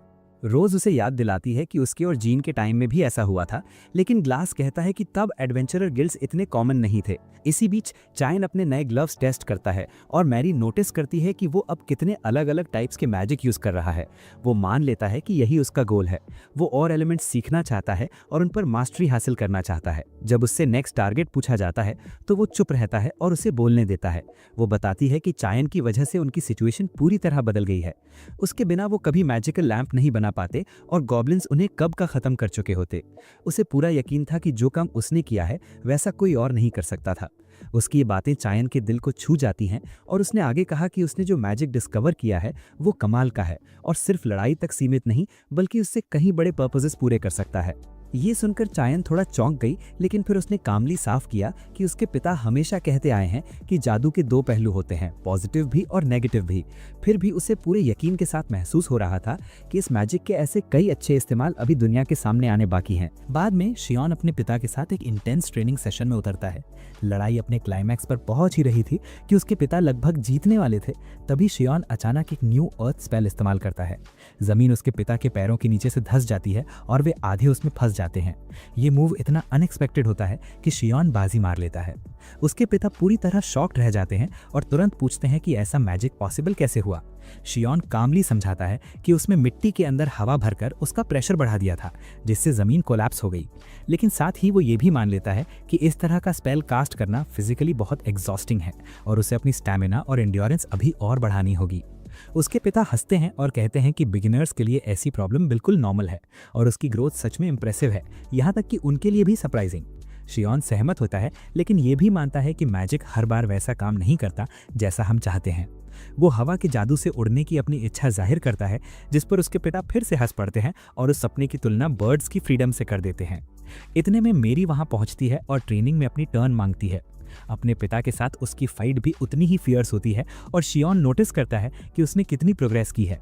उसकी एज के हिसाब से उसकी स्पीड और सोर्ड स्किल्स कमाल की थी, लेकिन उसकी इंपल्सिव नेचर उसकी सबसे बड़ी कमजोरी बन जाती है और इसी वजह से उसके पिता उसे हरा देते हैं। हारते ही मेरी फ्रस्ट्रेशन में बैठ जाती है और ऑलमोस्ट रोते हुए कहती है कि वो कभी जीत नहीं पाएगी और शियोन हमेशा उसे आगे रहेगा। उनके पिता उसे कामली कंसोल करते हैं और भरोसा दिलाते हैं कि एक दिन वही शियोन को हराएगी। ये सुनकर उसका मूड थोड़ा बेहतर होता है और वो फिर से प्रैक्टिस में लग जाती है। क्यूरियोसिटी में शियोन अपने पिता से मेरी की एबिलिटीज़ के बारे में पूछता है। उसके पिता बताते हैं कि वो अपनी एज के हिसाब से एक्स्ट्राऑर्डिनरी है। उसकी फिजिकल स्ट्रेंथ किसी ट्रेंड वॉरियर जैसी है और इतनी छोटी उम्र में भी उसमें एक रेयर टैलेंट है जो उसे बाकी लोगों से अलग बनाता है। बाद में शियोन और मेरी की मुलाकात रोज से होती है, जो वर्कर्स की कमी के कारण उनसे हेल्प मांगने में हेजिटेट कर रही थी। मेरी उसे भरोसा दिलाती है कि फ्रेंड्स एक दूसरे का साथ देते हैं और शियोन पूछता है कि किस तरह की हेल्प चाहिए। रोज बताती है कि उसे इंसेक्ट्स हटाने में मदद चाहिए। शियोन ये काम आसानी से कर लेता है, जबकि मेरी को थोड़ी दिक्कत होती है। फिर भी पूरा माहौल लाइट हार्टेड और लाफ्टर से भरा रहता है। दिन खत्म होते होते मेरी मान लेती है कि वो बहुत थक चुकी है और थोड़ा डिसअपॉइंटेड भी है, क्योंकि उसे लग रहा था कि वो ज़्यादा इंसेक्ट्स नहीं हटा पाई। फिर भी वो खुद से प्रॉमिस करती है कि अगली बार और मेहनत करेगी। शियान उसे भरोसा दिलाता है कि वो फिर से उसकी मदद करेगा और मेरी भी वादा करती है कि अगली बार और बेहतर करेगी। अचानक आसमान में डार्क क्लाउड्स छा जाते हैं और लोग आने वाली बारिश से बचने के लिए शेल्टर ढूंढने लगते हैं। तभी मेरी अचानक बेहोश होकर गिर पड़ती है। शियोन घबराकर उसके पास दौड़ता है, लेकिन वो बिल्कुल भी रिस्पॉन्ड नहीं कर रही होती। शियोन और रोज पैनिक में आ जाते हैं और तुरंत उसे घर ले जाते हैं। घर पहुंचकर शियोन उसका टेम्परेचर चेक करता है और ये देखकर शॉक हो जाता है कि उसका शरीर असामान्य रूप से ठंडा है। थोड़ी देर बाद उनके पेरेंट्स भी लौट आते हैं और माहौल पूरी तरह टेंस हो जाता है। कुछ समय बाद मेरी की आंखें खुलती हैं, लेकिन उसमें न अलर्टनेस होती है न ही ताकत। रोज अंदाजा लगाती है कि ये लेथार्जी डिजीज हो सकती है। शियोन के पिता बताते हैं कि ये हाल ही में एस्टेरिया में फैल रही बीमारी है, जिसमें लोग चलते चलते गिर जाते हैं और होश में आने के बाद भी बिल्कुल सुस्त हो जाते हैं। ये सुनकर शियोन पूरी तरह नम हो जाता है। उसकी माँ पूछती है कि क्या मेरी जल्दी ठीक हो जाएगी, लेकिन रोज समझाती है कि इस बीमारी के बारे में बहुत कम जानकारी है और अब तक कोई भी इससे पूरी तरह बच नहीं पाया है। पूरा परिवार डर और चिंता में डूब जाता है। आखिरकार शियोन के पिता फैसला करते हैं कि मेरी को एस्टेरिया के एक हीलर के पास ले जाया जाएगा और शियोन को उसकी माँ के साथ घर पर रहने को कहते हैं। लेकिन शियोन साफ इनकार कर देता है। उसका कहना होता है कि उसके बिना मेरी की प्रोटेक्शन मुश्किल होगी और उसे साथ जाना ही होगा। थोड़ी हेजिटेशन के बाद उसके पिता मान जाते हैं और वे निकल पड़ते हैं। रास्ते में उसके पिता शियोन से कहते हैं कि वो पास रहे और मेरी का ध्यान रखे। शियोन मन ही मन ठान लेता है कि चाहे कुछ भी हो जाए वे एस्टेरिया जरूर पहुंचेंगे। तभी शियोन को एक चमकती हुई रेड लाइट दिखाई देती है, जिसे वो पहले भी एक बार देख चुका था। जब वो अपने पिता से इस बारे में पूछता है तो वे कहते हैं कि उन्हें कुछ भी नजर नहीं आ रहा। शियोन समझ जाता है कि ये मैजिकल एनर्जी को सेंस कर रहा है। कुछ ही पलों में भेड़ियों का एक झुंड गाड़ी को चारों तरफ से घेर लेता है। उसके पिता बताते हैं कि ये फिरोशियस वुल्व्स हैं जो इंस्टिंक्ट से किसी भी चीज पर हमला कर देते हैं। शियोन अपने पिता से कहता है कि वे गाड़ी संभाले, वो वुल्व्स को हैंडल करेगा। हालांकि उसे केयरलेस न होने की चेतावनी दी जाती है, फिर भी शियोन अपनी मैजिक का इस्तेमाल शुरू कर देता है। वो एक एक करके वुल्व्स पर अटैक करता है, जबकि उसके पिता दूसरी तरफ से लड़ रहे थे। लेकिन हर बार जब एक वुल्व घायल होता, दूसरा उसकी जगह ले लेता। जैसे ही शियोन कोई स्ट्रैटेजी सोचने लगता, वुल्व्स अचानक भाग जाते हैं और जंगल में गायब हो जाते हैं। चारों ओर एक स्ट्रेंज अनईजी हवा फैल जाती है। उसके पिता कंफ्यूज्ड हो जाते हैं, लेकिन शियोन को कुछ रॉन्ग महसूस होता है और वो जल्दी करने पर जोर देता है। तभी अचानक एक टेरिफाइंग मैजिकल क्रीचर उनके सामने प्रकट हो जाता है। घबराया हुआ शियोन अपने पिता को पुकारता है, लेकिन वे फिर से कहते हैं कि उन्हें कुछ भी नजर नहीं आ रहा। यहीं शियोन को कंफर्म हो जाता है कि एक मैजिकल बीइंग है, जिसे सिर्फ वही लोग देख सकते हैं जिनमें मैजिकल परसेप्शन है। उस क्रीचर की जोरदार चीख सुनकर शियोन भी डर के मारे चिल्ला उठता है। उसके पिता पूरी तरह उलझ जाते हैं कि आखिर हो क्या रहा है। शियोन डरते हुए भी उस पर मैजिक अटैक करता है, लेकिन उसका स्पेल उस क्रीचर के आर पार ऐसे निकल जाता है जैसे वो हवा हो। जब वो जानवर हमला करने ही वाला होता है, शियोन को ट्रोल के साथ हुई पुरानी फाइट याद आ जाती है और वो सीधे फिजिकल अटैक करता है। हैरानी की बात यह होती है कि अटैक काम कर जाता है और क्रीचर दर्द से करहा उठता है। उसके पिता, जिन्हें कुछ भी नजर नहीं आ रहा होता, बस शियोन को खाली हवा से लड़ते हुए देखते रहते हैं। तभी वो जानवर उड़ते हुए गाड़ी के ऊपर से उसके पिता की तरफ बढ़ता है, लेकिन जैसे ही वो पास लगी इलेक्ट्रिक लैंटर्न से टकराता है, वो दर्द से चीख उठता है। शियोन ने बिना एक पल गवाए एक्शन लिया। उसने अपनी पूरी ताकत झोंक दी, जोरदार छलांग लगाई और फाइनल स्ट्राइक के साथ उस क्रीचर को खत्म कर दिया। अगले ही पल उसकी टांगें जवाब दे गई और वो थकान से वहीं ढह गया। उसके पिता ने तुरंत उसे संभाल लिया और हल्की सी डांट के साथ उसकी लापरवाही पर कमेंट किया। शियोन ने सिर झुकाकर माफी मांगी, लेकिन उसके पिता ने माफी लेने से मना कर दिया। उन्होंने साफ कहा कि अगर शियोन ना होता तो शायद वे सुरक्षित नहीं होते। इसके बाद उन्होंने फिर से जर्नी शुरू की, मगर उसके पिता पूरे रास्ते डीप थॉट में डूबे रहे, उसी अजीब मॉन्स्टर के बारे में सोचते हुए। जब शियोन ने पूछा कि क्या उन्हें वो प्राणी दिखा था, तो उन्होंने बताया कि उन्होंने उसे सिर्फ तभी देखा जब वो बिल्कुल सामने आ गया था। शियोन ने लालटेन की तरफ देखा और उसी पल उसे समझ आ गया कि उसी लाइट की वजह से उसके पिता उस राक्षस को देख पाए थे। उसके पिता ने गंभीर लहजे में कहा कि उन्हें जल्दी करनी होगी, क्योंकि इस बात की कोई गारंटी नहीं थी कि ऐसे क्रीचर्स दोबारा सामने नहीं आएंगे। जब वे आखिरकार अपनी डेस्टिनेशन पहुंचे तो वहां का नज़ारा देखकर सब सन्न रह गए। बहुत से लोग मैरी जैसी ही बीमारी से पीड़ित थे। वे उसे तुरंत डॉक्टर के पास ले गए, लेकिन डॉक्टर ने उन्हें अपनी बारी का इंतजार करने को कहा। शियोन, जो अंदर से टूट चुका था, इमोशनल होकर बोला कि यहाँ तक पहुँचने के लिए उन्हें तूफानों और मॉन्स्टर्स का सामना करना पड़ा है। मगर उसके पिता ने उसे शांत करते हुए कहा कि इस वक्त इससे ज़्यादा कुछ नहीं किया जा सकता। जांच के बाद फिजिशियन ने उनके डर को सच साबित कर दिया। मैरी सच में लेथार्जी डिजीज से पीड़ित थी और अभी तक इसका कोई क्योर मौजूद नहीं था। शियोन हताश होकर पूछ बैठा कि कोई डॉक्टर इतनी बेबसी से हाथ कैसे खड़े कर सकता है। उस आदमी ने माफी तो मांगी, लेकिन उसके पास देने के लिए कोई जवाब नहीं था। शियोन का दिल टूट गया। उसकी आंखों के सामने मैरी की हंसी, उसका दौड़ना भागना और मासूम मुस्कान घूम गई और उसकी आंखें भर आईं। वो खुद से सवाल करने लगा कि इतनी इनोसेंट बच्ची को इतनी बड़ी सजा क्यों मिल रही है। अगले दिन उन्होंने मैरी के लिए एस्टेरिया में एक सेफ जगह का इंतजाम किया, जब तक कि इलाज की कोई उम्मीद नजर न आए। ये जगह ग्लास की थी। वो इसे स्टोरेज के लिए इस्तेमाल करने वाला था, लेकिन हालात समझते ही उसने बिना सोचे समझे जगह देने की पेशकश कर दी। शियोन के परिवार ने उसका धन्यवाद किया। ग्लास, जो साफ तौर पर इमोशनल था, हैरानी से बोला कि मैरी जैसी काइंड सोल को ऐसी बीमारी कैसे हो सकती है। उसके शब्द मैरी के माता पिता के दिल में चुभ गए और उन्होंने तुरंत माफी मांगते हुए कहा कि वे इस जगह को अपना ही घर समझें। कुछ समय बाद रोज मैरी का हाल पूछने आई। मैरी गहरी नींद में बेसुध पड़ी थी। शियोन उसके पास बैठ गया और धीरे धीरे उससे बात करने लगा, शायद वो सुन ले। तभी उसके पिता आए और बोले कि कोई उससे मिलना चाहता है। शियोन ने सोचा कि शायद कोई और डॉक्टर होगा और उसने इस बात को नज़रअंदाज कर दिया, लेकिन उसके पिता ने उसे समझाया और 4 दिन पहले मारे गए मैजिकल मॉन्स्टर की याद दिलाई। समय बीतता गया और शियोन ध्यान से सुनता रहा जब उसके पिता ने नए अटैक्स और मिस्टीरियस डेथ्स का जिक्र किया, सब एक इनविजिबल मॉन्स्टर की वजह से, शायद वही जिससे शियोन का सामना हुआ था। खतरे की सीरियसनेस समझते हुए शियोन ने साफ कहा कि उनका अगला मिशन कोई खेल नहीं था, ये बेहद सीरियस था और बहुत कम, ऑलमोस्ट अनरिलायबल इन्फॉर्मेशन पर बेस्ड था। इसके बाद वो अपनी नई टीम से मिला और अपना मैजिक दिखाया, जिसे देखकर सब दंग रह गए। जैसे ही वे जंगल से गुजरे, रफीना अपने भारी आर्मर के कारण स्ट्रगल कर रही थी। तभी अचानक अंधेरे से एक ड्वार्फ वॉरियर सामने आया और पूरे ग्रुप को चौंका दिया। सब सोचने लगे कि ऐसा क्रीचर इस इलाके में आखिर कर क्या रहा है। ब्रिजिट एक्साइटमेंट में लड़ाई के लिए तैयार हो गई, जबकि रफीना झुंझलाकर आगे बढ़ी और अपनी ताकत दिखाने के लिए आर्मर तोड़ डाला। शियोन ने मैजिक से मदद करने की कोशिश की, लेकिन उसका अटैक मिस हो गया और गॉब्लिन पर लगने के बजाय उसकी स्वॉर्ड ही चल पड़ी। चारों तरफ धूल उड़ गई, जिससे रफीना की विजन धुंधली हो गई। गॉब्लिन ने इसी मौके का फायदा उठाया और जोरदार हमला किया, जिससे रफीना उछलकर एक पेड़ से जा टकराई। वो उसे खत्म करने ही वाला था, तभी शियोन ने डिसाइसिव स्पेल के साथ बीच में दखल दिया। रफीना ने खुद को संभाला, आगे बढ़ी और उस क्रीचर को खत्म करने के लिए उस पर पत्थरों की बारिश कर दी। उसकी उग्रता देखकर शियोन चौंक गया। उसने पूछा कि क्या उसने कभी ऐसा जिन देखा है। रफीना ने माना कि उसने सिर्फ नॉर्मल जिन्स ही देखे थे। उसी पल शियोन को एहसास हुआ कि टीम कहीं ना कहीं मिशन के असली पर्पस से भटक रही है। और इसी के साथ ये पार्ट यहीं खत्म होता है। अगर स्टोरी आपको पसंद आई हो तो लाइक जरूर करना और चैनल को सब्सक्राइब करना मत भूलना। फिर मिलेंगे नेक्स्ट पार्ट में, तब तक के लिए गुड बाय।